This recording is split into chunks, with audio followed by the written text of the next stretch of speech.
right, y'all, what's going on? Welcome to the Monday Night Live, number 39. What's going on, folks? How we doing? Put a one in the chat if y'all can hear me clearly, if my volume is good. All right, y'all, we got some folks funneling here. What's going on, my man Jay? How you doing? All right. Miss D, the matriarch of the tribe. What's going on? Big shout out to you tuning in from Raleigh. Miss Denise, what's going on? Big shout out to you from sunny Florida. There we go. We got the ones popping in. Safi, what's going on? Good to see you in here. Miss Judith, welcome back to the stream. Tyler T, what's going on? Welcome back to the stream. Got the ones popping up. So I figured out my audio situation a little bit more this time, right? I was coming in a little bit low, some folks told me. And I noticed in the playback, so hopefully I sound louder today than normal, right? So definitely if I sound louder, my volume is good, you know, definitely let me know if that's the case. All right. Every day is a learning opportunity, right? Where y'all tuning in from? City, state, province, country, planet. What's going on? Where we tuning in from? How y'all doing today? So, too fast? What's too fast? What's too fast, Miss Denise?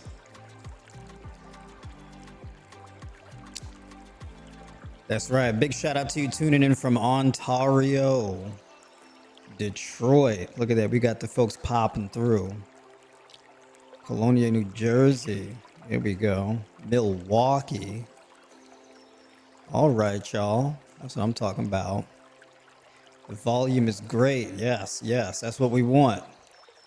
Be coming through loud and clear. Loud and clear.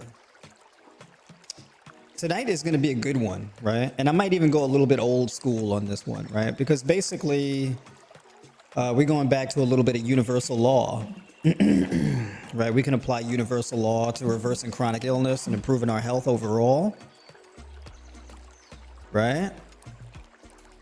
So when I say universal law, and this is the thing that I used to talk about a lot. I used to talk about universal law a lot. Universal law is basically these objective truths. It's like the rules of the universe, and these rules apply regardless of the arena or whatever we're applying those rules to, right? And so what I'm going to talk about today actually is going to address one of those key rules. I might even get into a few more rules, but there's one in particular that I want to talk about today. And it is directly related to detoxing. Detox is detoxification, right? People ask me a lot. What type of detox should I do? Should I do a juice fast? Should I do a fruit fast? Should I do a water fast?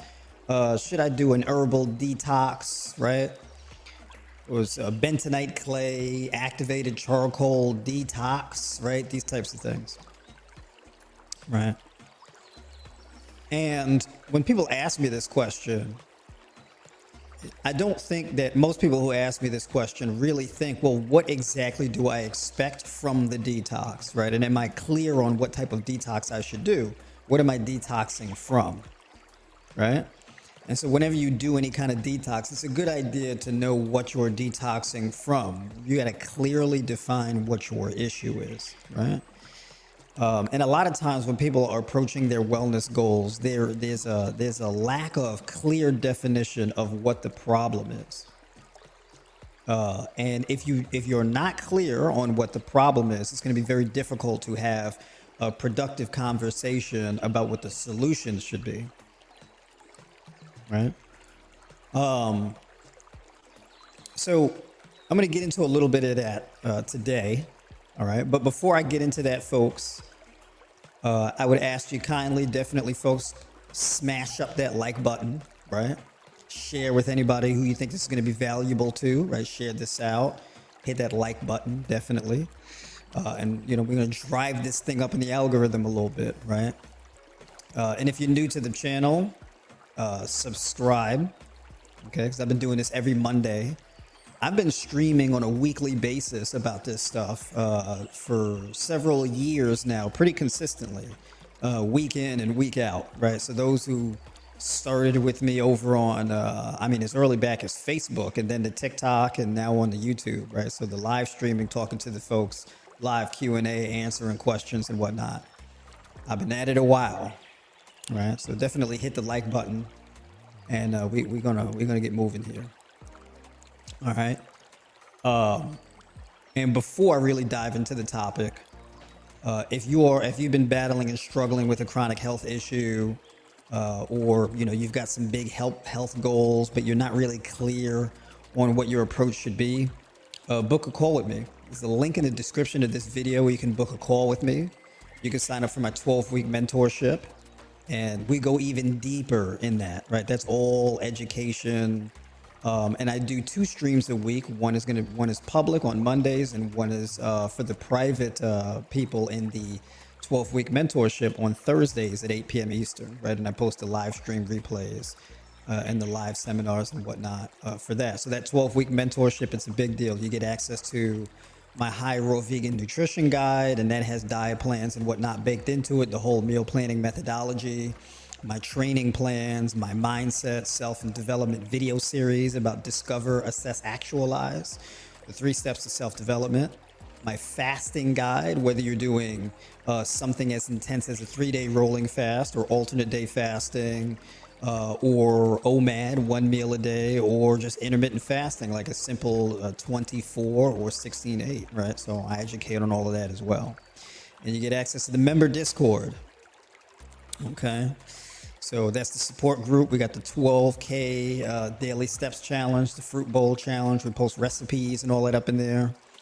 And then every Thursday we do live meal planning, live Q&A, and all of that kind of stuff, right? So definitely getting answers to all your questions. I want to make sure that everybody's good, all right? And then finally, personalized coaching, right? So everything that I offer is in the links in the description box of this video, all right? So let me get that out the way there. Ricardo, what's going on? Good to see you in here. My man Jay Short. That's right. Got the folks coming through. All right, so we got some fellow tribe members here, right? Definitely big shout out to y'all tuning in. The diehards, the ones who are the most engaged, get the most results. All right. I've been having some really phenomenal news, by the way. I mean, with my coaching calls and things like that, really phenomenal news. And I want to get into what that looks like, because some of the testimonials that y'all have been giving me, are absolutely phenomenal. Not just weight loss or losing inches off the waist and things like that, or just getting off all medications and things. Just a complete, I'm talking about where I've got people where they're like, yeah, I've never felt this good in my entire adult life, right? I mean, people who've been on medications for 5 years, 10 years, have had metabolic disorders and all types of things for decades, right? So I want to get into what you could expect to see if you're on the right track, how long it actually takes to sort out your health issues and things like that.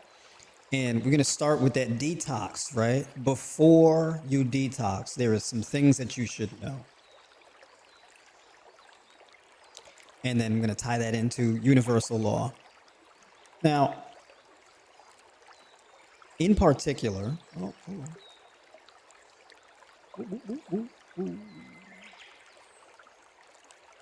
so in regards to universal law, you need to balance the scales of life. Whenever you're trying to fix any given problem in your health, this requires balance, right? Whenever you have any type of health issue, metabolic disorder or something like that, the problem is never one-sided, right? This is the reason largely why medications don't really heal people. If you ever been on medications, you know what I'm talking about. And a big part of why people have a fear of getting off of their medications is because they know the medications haven't been healing them. When you have a chronic health issue, either there's something on this side that's too high and then there's something on this side that's too low. Or the inverse can be true, right? So you can have something on this side is too low and something on this side is too high. Now, if this is too low and you take a medication or you do something to raise it, well, then that can drive this up here down too low. So then you go from this being too low and this being too high to then this being too high and then this being too low. Whenever you change something in your health and you just address the thing, like your blood pressure, if your blood pressure is too high, if you just focus on bringing your blood pressure down, something else on the other side changes, right? This is universal law. You have to take a holistic approach, right? Because the human physiology or organic matter in general is two-sided. It's a duality. We're talking about whether you got the horizontal plane, you got east and west, or vertically, you got north and south, right? Your brain has got two hemispheres, right? Left and right, right? So you're split in half. And even your hormonal balance. You have these hormones that are directly correlated to each other. For example, leptin and ghrelin, your hunger hormones. Leptin signals to your body that you're full. Ghrelin signals to your body that you're hungry and it's time to eat, right? If you raise leptin, you lower ghrelin. You can't raise both at the same time. It's not really how it works. Estrogen and testosterone, inversely correlated, right? If you change your testosterone, your estrogen will also change, right? So as you raise your testosterone, that can lower your estrogen, right? If you do it naturally. If you substitute with testosterone and you increase your testosterone, your estrogen levels also float, right? So a lot of the times when people are taking hormone therapy, they take both. Low dose of estrogen and, a higher dose of testosterone, things like that, right? Insulin sensitivity, insulin resistance. You cannot increase insulin sensitivity and insulin resistance simultaneously. So when you're diabetic, and your goal is to improve insulin sensitivity, well, you would have to go and pursue a strategy that is going to increase insulin sensitivity. And when you pursue that, then you'll eat more frequently. And as you eat more frequently, your metabolism churns at a higher rate. Your insulin sensitivity climbs, right? And insulin resistance decreases. When you decrease your insulin resistance, that fundamentally changes how your metabolism works, and it will change how you engage with things like fasting, fat consumption, etc. Right? So a lot of the times when I talk about diabetes, and I'm going to talk about the detox, I'm going to get into the first thing, right? Because it's insulin resistance, insulin sensitivity, diabetes, and weight loss or weight gain, right? All that's directly correlated. So what I often do is advocate for a high carb diet. When you increase carbohydrate consumption, your body adapts to that by increasing insulin sensitivity. Okay. Now, natural foods, whole foods, even though I'm just strictly pursuing insulin sensitivity, I'm doing it with foods that have counterbalances built in.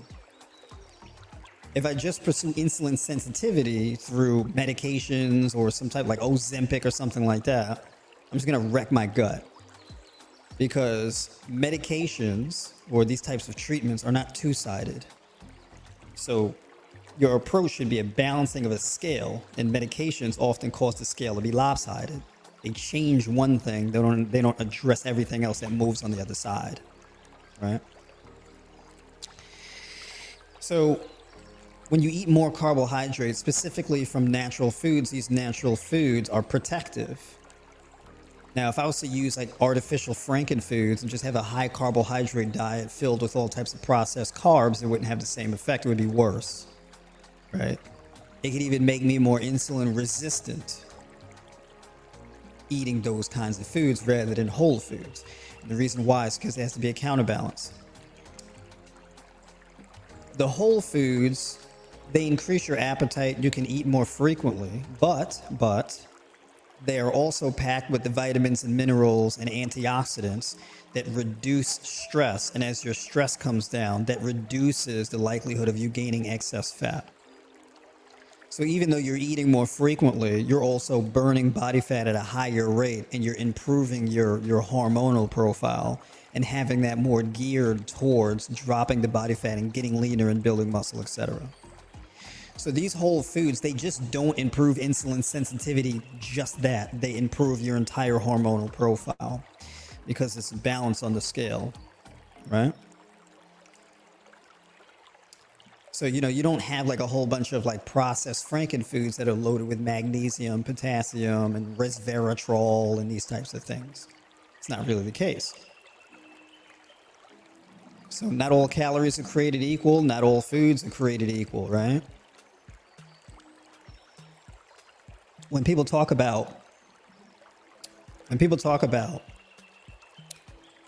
avoid processed foods, that's why you avoid processed foods. You don't just avoid processed foods because just processed foods. You avoid them because they're imbalanced foods. They're imbalanced. There's no countermeasure. So your medications are they're improving one thing and wrecking another, which pretty much negates all the progress. It's not balanced. Universal law requires balance, right? So the weather on one side is going to affect the weather on the other. That's how it works, right? So basically, think of it as taking both sides of the argument, right? Imagine you're playing chess, but you're playing both sides. You control both sides of the board, the black team and the white team. This is the mindset to take towards improving your health, right? So let's talk about detox. Let's say you want to lose weight and you want to detox for the purpose of losing weight. You want to get some extra weight you want to get rid of. Okay. So you want to do a detox. Well, what kind of detox do you want to do? Oh, I want to do a juice fast. I want to just do like a 30-day juice cleanse. All right, let's say you want to do that. Why does a 30-day juice cleanse work? What does it do that makes it work? Well, it works because you're flooding your body with micronutrients and simple sugars that are easy to digest, right? Easy to have taken up into your cells. So when you're juicing, this is basically where your fats are like absent. There's no fats in your juice. It's just all carbohydrates and water. That's essentially what all it is. So what you're doing is you're using juicing to detox from fat. So if you're detoxing from anything that's going to congest your metabolism or congest your digestive tract, because it's all liquid. It's just water, micronutrients, and sugar. That's really what it is. So you flood your body with all types of magnesium, iron, copper, manganese, chromium, etc., right? All of these simple amino acids, right? Digestive enzymes from the foods, etc. And you're getting all of that in a liquid form and energizing your body that way. Now, the interesting thing is that when you do this juice cleanse thing, it depends on how long you do it. It's not really a balanced approach. You're using a balanced food, but the thing is that you're removing the fiber from the food, right? So basically, you're taking a whole food and you're turning it into just a straight up liquid.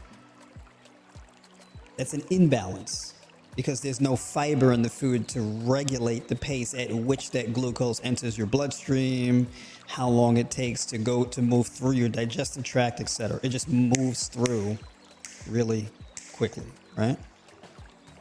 This is a shortcut to weight loss. The problem is when you start eating again, you're going to notice a spike in your weight. Weight's going to seem like it's coming back on pretty quickly after you stop doing it. So people do a juice fast. Let's say you do a 30-day juice fast and you drop like 16 pounds or 20 pounds or something like that, right? You go, man, I dropped 20 pounds doing this. And then you start eating again, and then it's like, a week in, you're up 5 pounds. And then, a week in after that, you're up another 3-4 pounds, right? And then the following week after that, you're up another 2 pounds, maybe even 3 pounds again. And you're like, oh no, I'm gaining all the weight back that I lost. What's going on? What happened? Well, if that's happening, it's because you didn't really fix the problem, right? You lean so far into one side, which is completely cutting off all the fats and having the easiest, simplest form of nutrition you can possibly have. And of course, there's no fiber, nothing like that. So everything just runs through you and you feel great. You have all of this energy because it's a successful detox, right? So the juicing does work, but just understand that when you stop, a lot of that weight's going to come back. And it's like, well, why is that? It's because basically the overwhelming majority of the weight that you lost in that time frame was water, not fat. Right? So if you're detoxing to lose weight, what you should have asked is, okay, out of the weight that I want to lose, how much weight do I want to lose? And why did I gain the weight in the first place? You got to identify what's causing you to gain the weight in the first place. And when you lose weight really quickly, just understand that fat loss does not happen quickly. So then what's all the weight? It's water weight. If you are chronically inflamed, the juice fast works. It works very well because you're getting that juice and it drops that inflammation. It's very good at dropping that inflammation, actually. It's very good at doing so. So if your blood pressure is high, your cholesterol is high, your triglycerides are high, you're having kidney disease, chronic kidney disease, or whatever the case is, leaky gut issues, whatever the case is, the juice fast works very, very well. And all the inflammation comes down. And when we talk about inflammation, we're talking about the inflammation escalation ladder, right? And it's color coded: green, yellow, orange, red. You do the juice fast, it allows you to, over time, get out of the red or the orange and get into the green. And when you hit the green, you'll notice you'll have a lot more energy and you'll sleep better and your mood changes. That's because you've taken your body down the inflammation escalation ladder, right? And it feels good. It's relief. It's really what it is. You're relieving your body. And that's what happens. You're not detoxing from the weight. What you're doing is you're just giving your body a 30-day period on the juices to get into the green and stay in the green. That's really what that's for. It's a really effective thing. Now, is it the magic bullet for weight loss? No, because the point is not weight loss. The point is getting rid of the excess water weight, like that interstitial fluid that builds up in between your cells, that has to be filtered through your lymphatic system and excreted out of your body through your urine. That's what happens. So you have all this swelling, edema, and things like that, and you feel all bloated and whatnot in your gut, and it's a miserable experience. Maybe you even feel puffiness in your face, your hands, wrists, ankles, feet. It's all water weight. And when you're inflamed, your water weight, water retention is going to be a lot higher, especially if you're chronically dehydrated. Right? So with the juicing, it allows you to effectively hydrate your body, and the more hydrated you are, the more oxygenated your body becomes. And more oxygen is a perfect mechanism to alkalize your body, right? Oxygen in, toxins and acid out. And so chronic illnesses and the inflammation and all of that is a result of being chronically inflamed from cellular congestion. There's too much acid buildup inside your cells. So the juice helps to drop that. So basically the moral of the story is juicing is not a weight loss strategy. Okay. True to form, it is an effective detoxification method. It absolutely is. Right? Just understand, when you stop, things are going to change up significantly. You have two options. Either you have a diet plan that works with the juicing, or you do the juicing and then transition into a diet plan that gives you a soft landing. Soft landing. If you're going to take away anything from the stream, you got to think about soft landing. Because when you do something really strict and really hardcore, the next thing you do, the next strategy you get into, has to provide you with a soft landing. Okay. Now, for me, I like taking both sides. So I like to do the juice and the diet plan together. And the diet plan and the juice work together to detoxify your body, right? Taking both sides. So I'm not completely getting rid of dietary fiber. That's what the foods are there for, right? But when whatever I'm juicing those specific things to achieve a very specific result, right? So, you can juice things like cucumber, carrots, cabbage, celery, beets. Beets is a big one for me, right? Apples, grapefruit. Grapefruit juice, juicing grapefruit is actually phenomenal. It's a really good thing to juice, right? And as far as your leafy green vegetables, it's good to juice your leafy green vegetables, right? Your Swiss chard and things like that, right? Your beet greens, etc. You don't get a whole lot of juice out of leafy greens, right? They're pretty dry for the most part, but you get a bit. But you shouldn't juice all of your leafy greens because the fiber, that prebiotic fiber, is needed in order to feed your good gut bacteria, right? So what I want to do is, if you can implement the juice to detoxify your body, and then use other foods to also assist the juicing strategy in the detoxification. Right? So that's taking both sides. You can do a fully raw approach with doing something like that. Right? You're not cutting out all of your fats, though. Your fats can be marginal, but your fat sources are fairly strict. This is on a case-by-case basis. So, for example, let's say you did your juicing and your fruit consumption and whatnot in the early portion of the day, and then in the early evening, you transition into a meal where you get your remaining dietary fats for the day. Your hemp seeds, your avocado, right? Your walnuts and your leafy green vegetables, your diced onion, bell pepper, and your seasonings. Right? Your basil or parsley or curry or chili pepper or chili or cumin, curry, turmeric, things like this, right? Cayenne pepper, black pepper. So you get your juicing, you get your fiber and your whole fruits, and you get in, your seeds, your good healthy fats, and your herbs and spices that contain a whole variety and abundance of antioxidants that also bring down your stress level. They kill off harmful fungus, mycotoxins, bacteria, and viruses, and inhibit the replication of viruses. Right? It's taking both sides.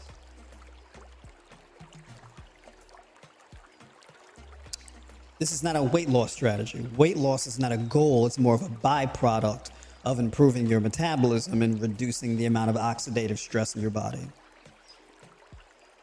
When I talk about oxidative stress, essentially what I'm talking about is cells dying off as a result of basically taking in oxygen the wrong way. Think about oxygen is good, right? But you don't want oxygen getting into your body in a way that you don't want. A great example of this was, I want oxygen to enter my body through my mouth and my nose, right? What I don't want is getting a whole lot of oxygen in my body through a hole in my head, right? Oxygenation generally is a good thing, but it depends on how you receive the oxygen.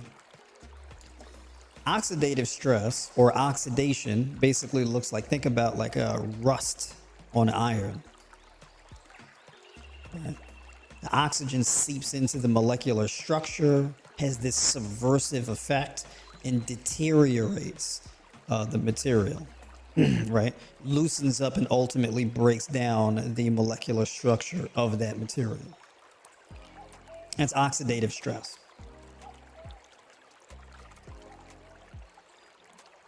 And so while oxidative stress is breaking down your body is scrambling to build back what's being destroyed.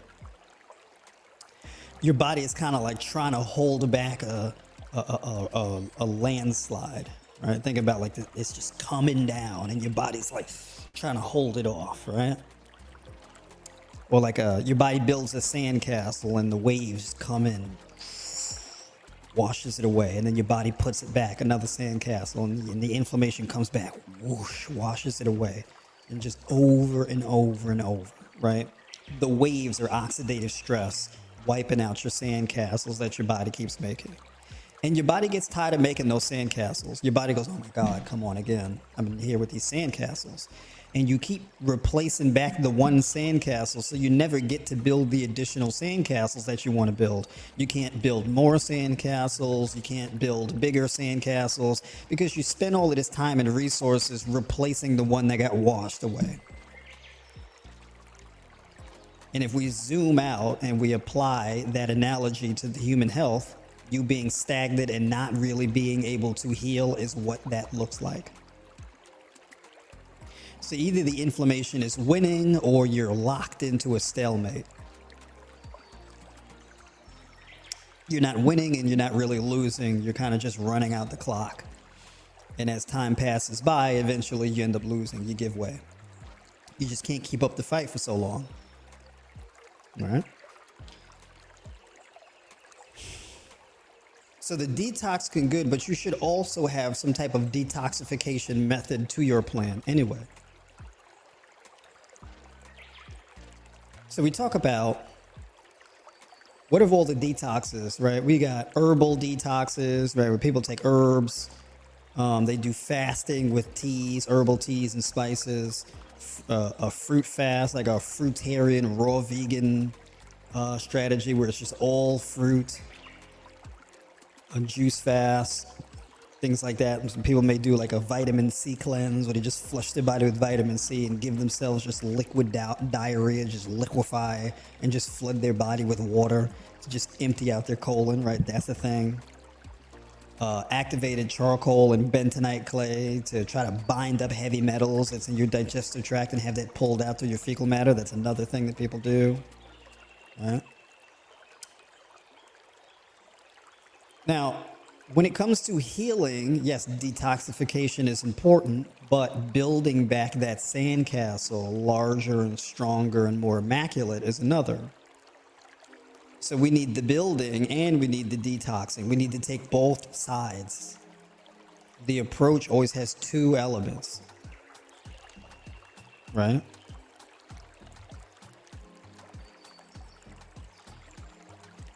So you can build, let's say you're on the beach, you build a beautiful sandcastle and you put a barrier so that the water can't come and wash it away, right? That is a building mechanism. Here's an example of what that looks like.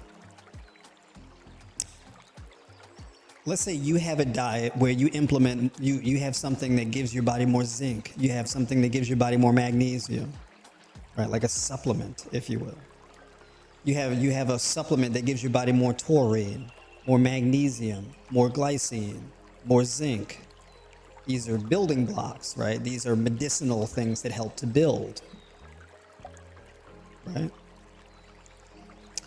Let's say you implement some type of therapeutic resistance training that builds muscle, right? More muscle mass makes you more resilient to oxidative stress. Right? The more muscle mass you have on you, the better your body is at regulating stress and inflammation. So if you're on a healing journey, one of the best things that you can do is build as much muscle as possible. Right? Think about like building a castle with high walls. I keep using castles today for some reason. It's just coming to my mind. But basically your actual muscle mass, building muscle, having more muscle on you fortifies your body. Now you may ask, why? It's the work that you have to do and how your body responds to that work.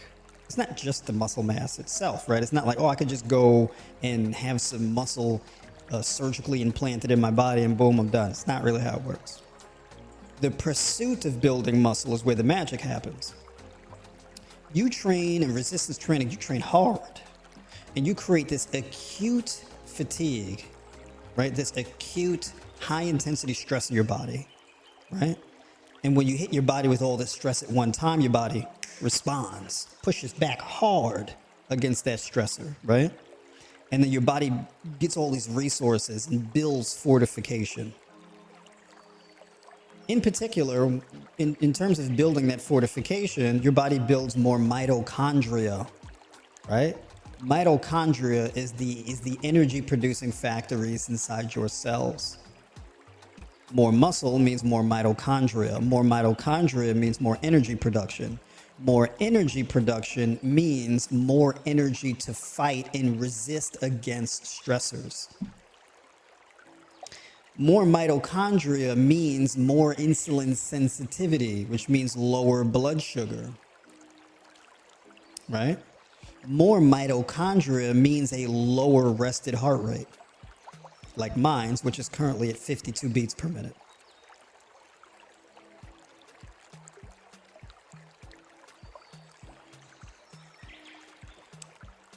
More mitochondria means better brain chemistry, higher frequency, high vibration, if you will. When people talk about, good vibes, high frequency, it's not really like a guru woo-woo magic thing. It's a scientific thing.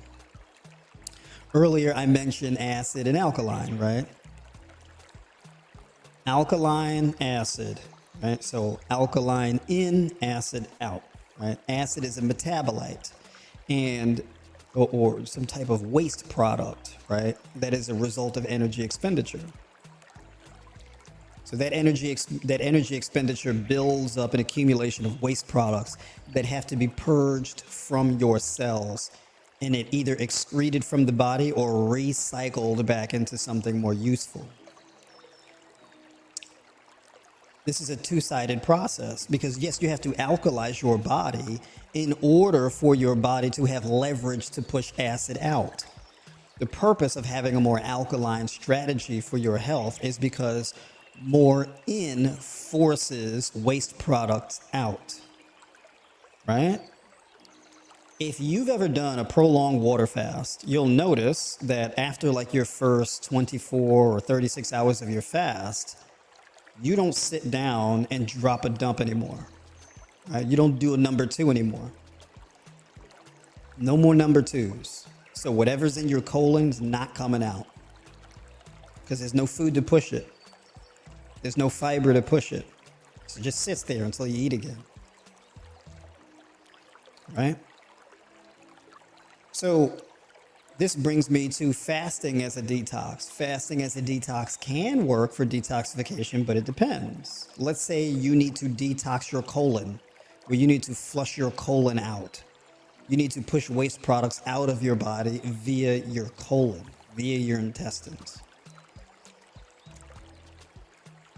Fasting isn't really going to help with that, right? Water fasting or dry fasting is not really going to help with that. You have to have something else that takes the other side of the fight, takes the other side of the ledger. It's got to be both sides, right? Taking both sides of the fight, having a balance. Universal laws, that thing again, right?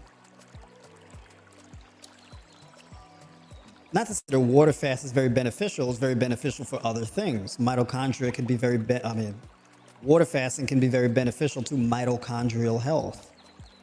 Your body responds to fasting by building larger and more mitochondria. So if you want to improve your metabolic health, you want to improve insulin sensitivity, mitochondrial function, fasting is actually very good for that. It's phenomenal for that.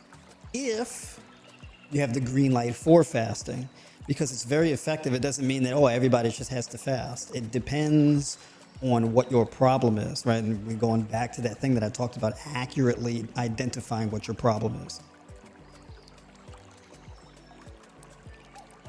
If your problem is waste buildup in your colon, fasting isn't really going to help you.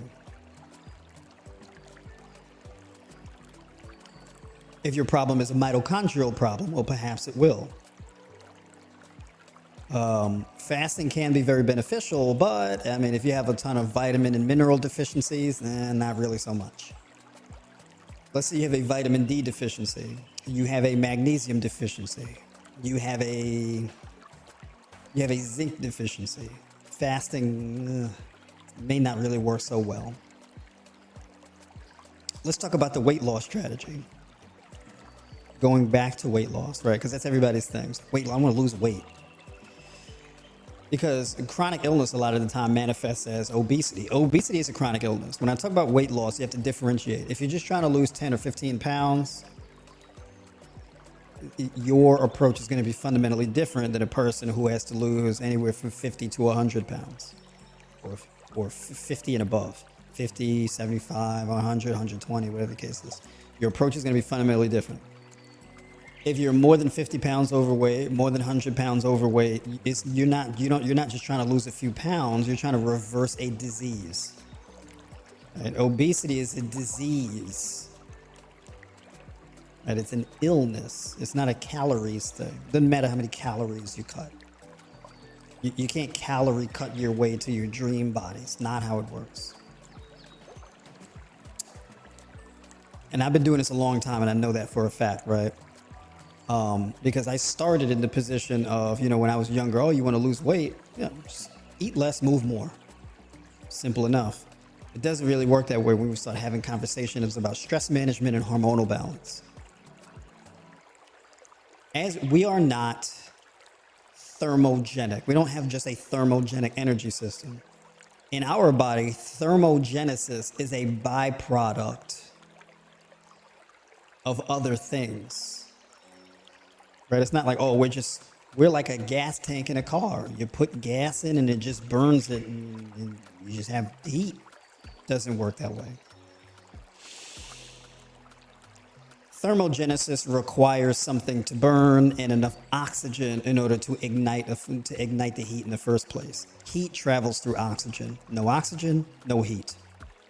So if you've got high blood pressure, poor circulation, then guess what? You're gonna have a very difficult time dropping the body fat because you have to improve oxygenation first. You want to improve oxygenation, well, you need to alkalize your body. So when people talk about an alkaline diet, there's got to be a diet that is abundant in the 5 alkalizing minerals. Right? Potassium, calcium, iron, magnesium, manganese. This has to be an oxygen-rich diet, which means a water-rich diet. We all kind of intuitively know this, right? If you're sick, hey, eat more fruits, drink some soup.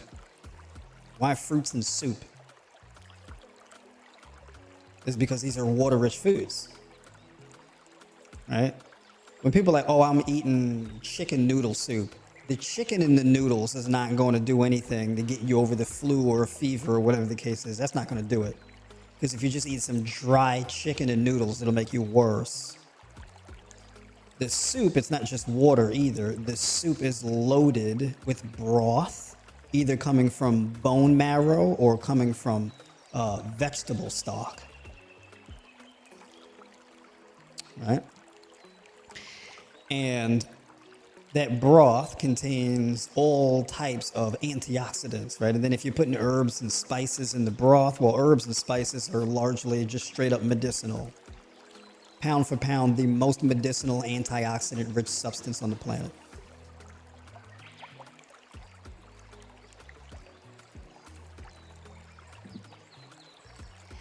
So let's say you had a detoxification diet where you wanted to detox your body by you wanted to improve your mitochondrial function, you wanted to clear out your colon, you wanted to lose weight and all this type of stuff. What could you do? You can have your fruits throughout the day, your fruits and vegetables throughout the day, and then you can have your soup or stew for your last meal at the end of the day. All right? It's one option. And then in your soup, that's where you have your sweet potato. That's where you have your legumes, right? That's where you have your more cruciferous greens, whether it be broccoli, cabbage, or cauliflower, mushrooms, things like that, right? Nutritional yeast for the extra B vitamins, etc. Right? These foods could normally inflame your gut and make it worse, but with the soup, it's a different ball game. The question is why? Well, that's because the herbs and spices that you can put in the soup are very soothing to your digestion. Right? So let's say you're putting fennel, turmeric, garlic, right? You're putting cayenne pepper in there or black pepper. These herbs and spices and roots and things like that in the soup act as a countermeasure against foods that would otherwise be inflammatory to your gut. Right? A lot of these herbs and spices, basil, parsley, oregano, dill, thyme, these things help to kill harmful bacteria, mycotoxins, viruses, very important for the flu, by the way. And they help to relax your digestive tract so you don't have all this gas and bloat. Right? You don't have that going on. So it's soothing to your gut. It's a good option. Taking both sides, your fruit fast and your soups. Both are detoxifying, and you're having all the cruciferousness and the fiber to feed your good gut bacteria, as well as act as a bulk agent to move through your digestive tract and push out or drag out waste from your colon. That is a detox, right?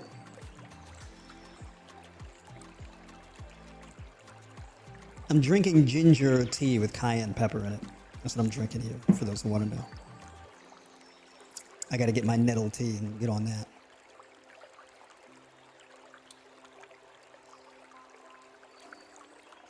Whether you're detoxifying from pesticides, heavy metals, things like that, well, you don't necessarily need activated charcoal or bentonite clay for that. If you're going to do that, you better make sure that you really stay well hydrated, because those things are very dehydrating. It's very rough on your body. So generally speaking, I'm not like a huge fan of these things. I would rather use fiber as a detoxification element in my diet, right? That insoluble fiber that expands as it moves through your digestive tract. And as it expands, it binds to those heavy metals. It binds to pesticides. It binds to harmful metabolites and substances, free radicals, etc., and drags this stuff out. Not just from your digestive tract, but also what happens is it creates a chain of events where, as your intestines pull minerals and vitamins from the food, the fiber moves through your digestive tract, binds up and clears out your colon, but also those vitamins and minerals and antioxidants help to draw out toxins that have accumulated inside your cells.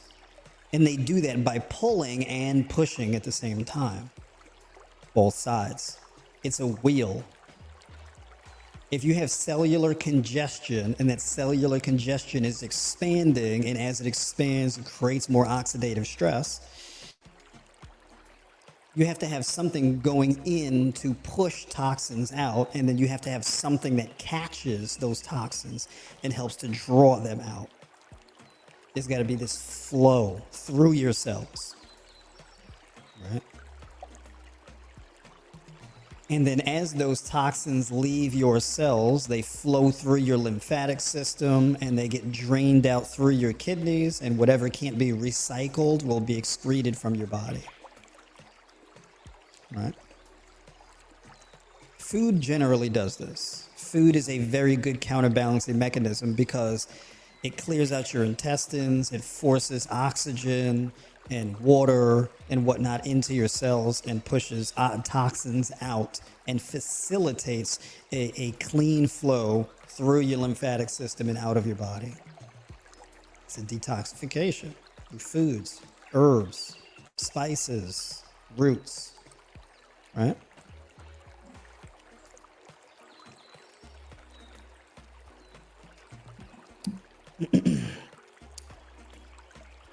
Maybe you want to do a detox. You're just having a distressed gut, IBS, leaky gut issues, right?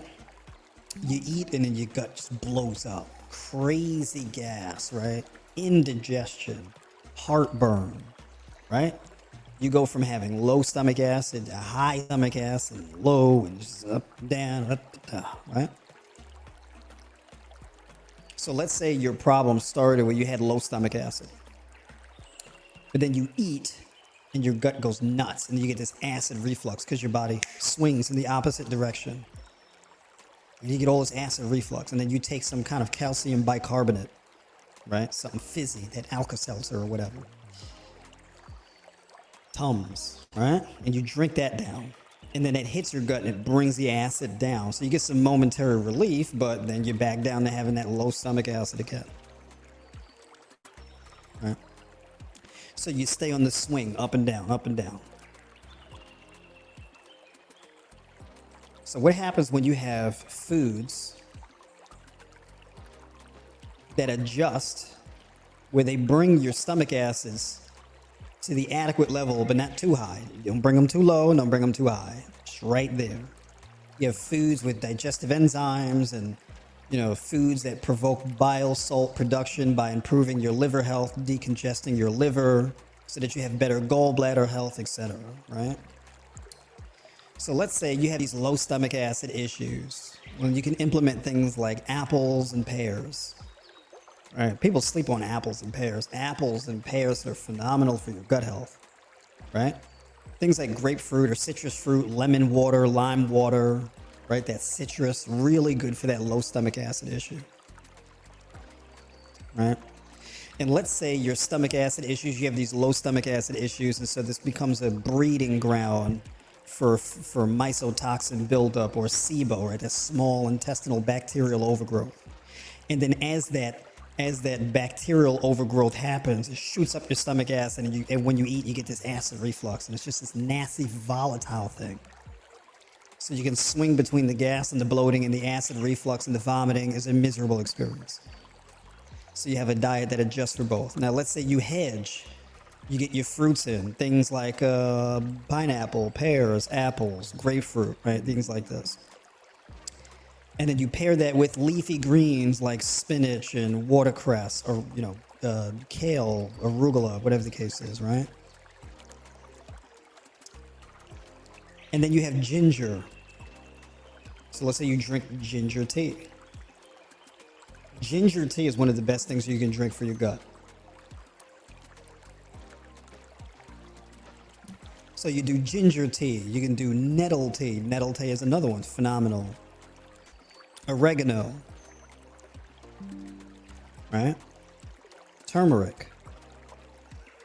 Phenomenal things to drink in your tea. Fennel. I'm not sure if I said fennel already, but bears repeating.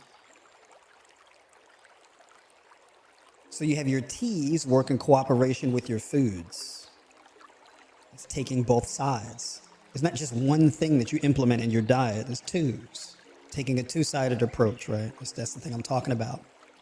That universal law, you address both sides of the storm, the cold front, the hot front.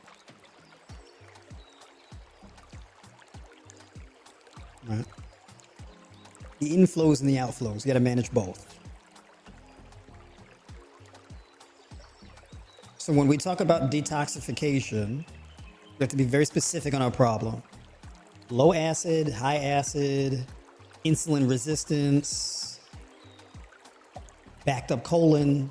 So let's say your colon is backed up and you have this waste sitting in your colon, and it's producing harmful substances, poisonous substances, because it's this waste sitting in your body. And these waste products, these metabolites, they start shooting back up into your body, right? So imagine that's your issue, and then you're fasting. So you're like, oh, I'm constipated, it's really bothering me, and every time I eat, it just makes it worse. I'm just gonna fast. You gotta put something in to push something out. So you gotta be very clear on what your problem is. Are you battling cancer? Are you battling kidney disease? Is it an autoimmune disorder? What is it? Right.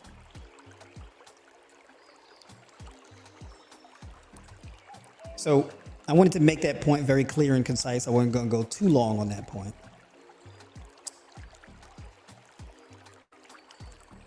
I think I wrapped it up. I think I touched on all of my points. So in short, you take a two-sided approach. When you're detoxing, you can detox, but it just doesn't have to be exclusively a detox. If you're going to focus all on detox and that your plan is just going to be a detox, that's fine. You can run that for 8 to 12 weeks. But then you have to think about what is coming next, because whatever is coming next has to create a soft landing, and it's got to build you back up. Because in the pursuit of the hardcore detox, there were things that you lost in the process. And so you got to make up for that on the back end. So either you have a two-pronged approach simultaneously, or one and then you transition into the other. But you have to factor in both sides of that equation. Otherwise, you're gonna have a hard landing.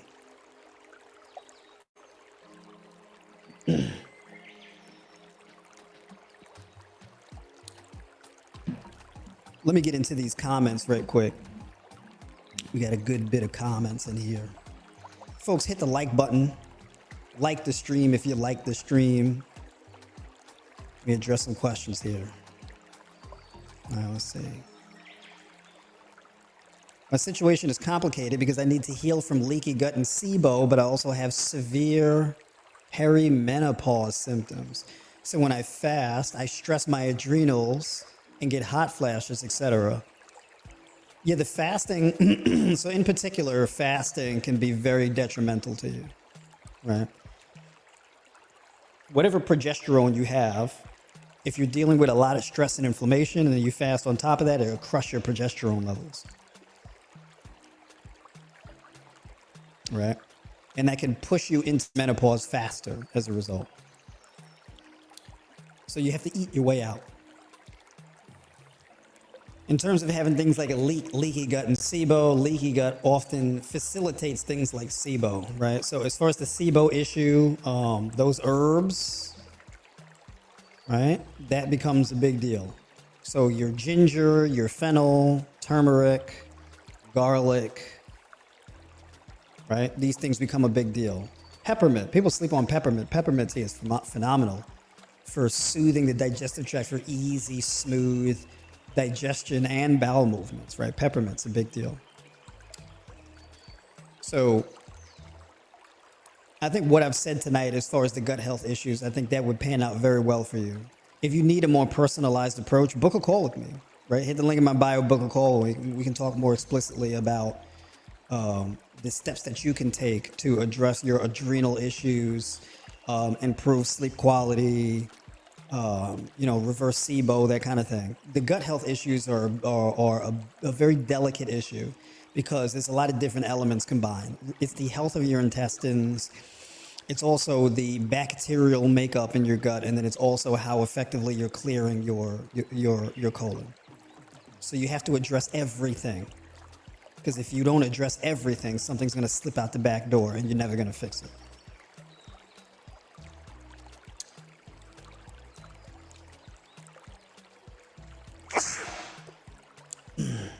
Okay. Does the ginger, cayenne, and nettle tea need to be hot, or is room temperature okay? The reason why you would have it hot is because the medicinal benefits of it seep into the water. So basically the heat is a method of extracting the antioxidants from the thing that you're putting in the water. So like, for example, ginger goes from being in the ginger to then being dispersed into the water and saturating the water, right? So that's why tea is supposed to be hot. You can let it cool off, but you boil the water and then you put it in there and you let it steep, and then you wait for it to cool off. Or you can just eat ginger, right? That's another thing. You can just eat it straight up. You can juice it. You can do lemon ginger shots, right? A lot of things you could do there. What's the most serious ailment you've helped or seen cured? I've helped people reverse cancer,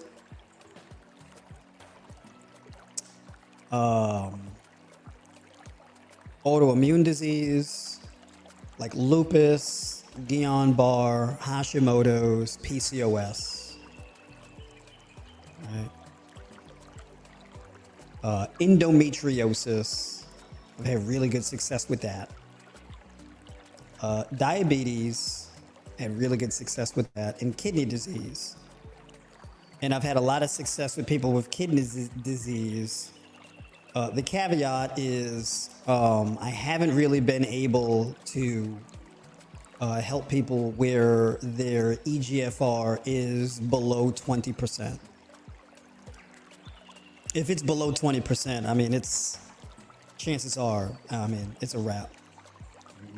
If you can get a transplant, then go for it. But yeah, fatty liver disease, also kidney disease. I've had a lot of success with gut health issues. The gut health issues, they take a bit longer. You got to be really patient with that to heal your intestines, though. That's more of a delicate approach, right? So a lot of that is about food choice and how much you eat. So there's going to be some limitations with that. But kidney disease, I think, is probably the biggest thing that I've helped people with, because kidney disease is actually incredibly serious. One of the most deadly things to have. And then, of course, cancer, right? So yeah, I've had a lot of success with a lot of those things. I don't know which one is the most serious. I don't know, because all of those are very serious in their own way.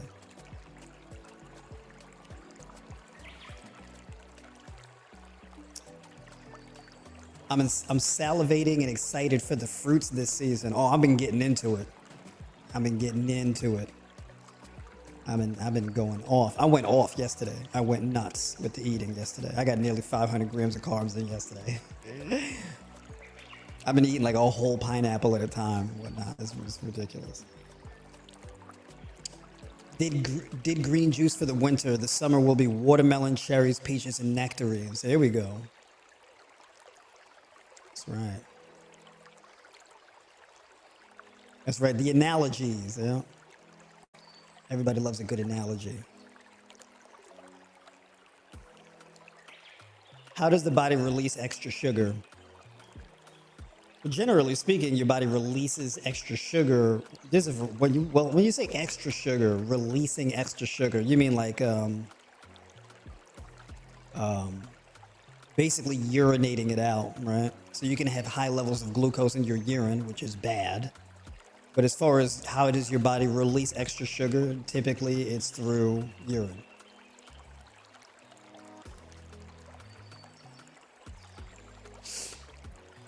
I love eating fully raw, love my seasonal fruits, yeah. It's super convenient, it's so clean. That's right. Ricardo, loving the food plan meal you set me up with. Very quick and easy. There we go. That's right. My man Ricardo got to do. We cooked my man up with a beautiful diet plan. I'm just giving it time to see if it will help me out with the hypoglycemia. But yeah, you know what? Definitely hit me up in the Discord and let me know how your numbers have been going so far. How many days in are you? And how are you feeling since you started? I'd be really interested to know that.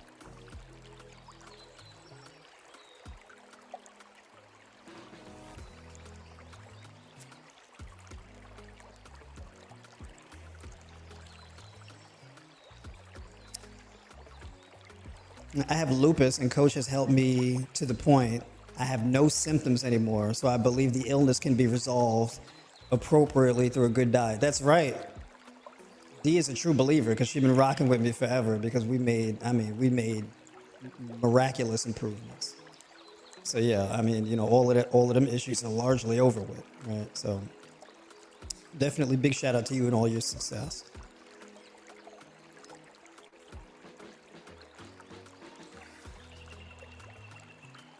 That's right.